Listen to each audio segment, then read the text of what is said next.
We're on Yevamot Parak Dalid Mishnah Yud Gimel, 13th and last Mishnah in the 4th chapter of Yevamot. Says the Mishnah, Ezeu Mamzer. What is a Mamzer? So we learned in the last Mishnah we had a machloket between Rabbi Akiva and the Chachamim about certain types of lavin. Rabbi Akiva said chayve lavin. We're going to see if in a relationship where it's an isur lav, an isur dioraita, that created a child, that's Mamzer. And the Chachamim said no. So now we have the main machloket. Says the Mishnah.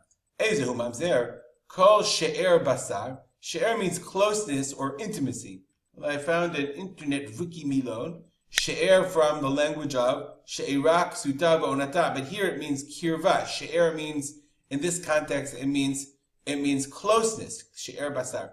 Kirva, i.e., any you can't see that. Kol kirva shehi balav. Any closeness, i.e., marital relationship. Shu belo yavo. That whereas in Isur Dioraita, lo yavo, you're not allowed to marry her. So if you marry her, let's say our Kohen marries a Grusha, lo yavo, you're not allowed to marry a Grusha.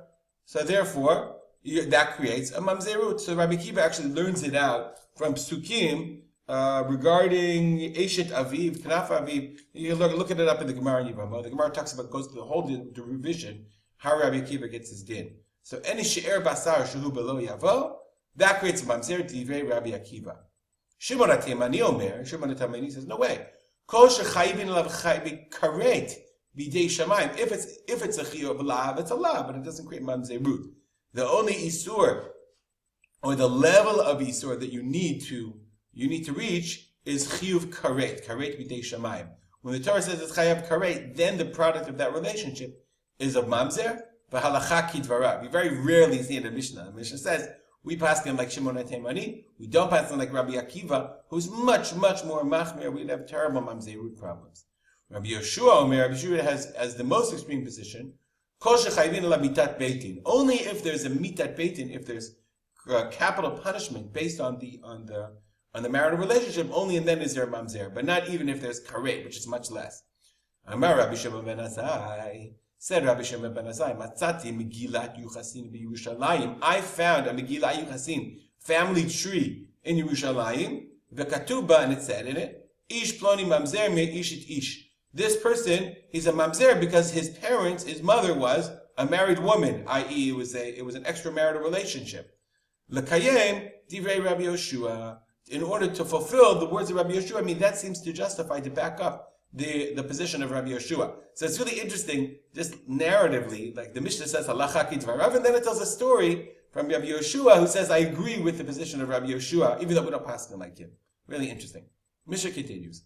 Ishto shemeta mutar ba'achota. So there's an isur that you're not allowed to marry achot ishto. Okay, the Torah says, this is from the Wiki Yeshiva site, which is actually such a great site, achot isha. The Torah says, okay, Isha el achota lo tikach litzor legalot ervata aleha bechayeha. You're not allowed to marry the sister of your wife, but only when she's alive. Bechayeha, meaning if she's no longer alive, then you are allowed to marry her. So the Mishnah says, well, that if your wife died, then mutar ba'achota, and that's explicit in the pasuk. Gersha, if you divorced her, if she didn't die, if she's still alive, she's still your wife, you cannot marry her sister. But if she's v'meita, and then she died, mutar ba'achota. And if after you divorced her, she died, that's fine. Nised lecha, let's say she married someone else, v'meita, and then she died, mutar ba'achota. Then you're still allowed to marry her sister. Okay, meaning even though, so when we learn from this though, if she married somebody else and she didn't die, you still can't marry her sister. As long as she's still alive, a woman is alive, her sister's off limits. Yevim tosha meita, same is true of Yevamot. Let's say you did Yibum, and then the woman died, mutar ba'achota. You're allowed to marry her wife.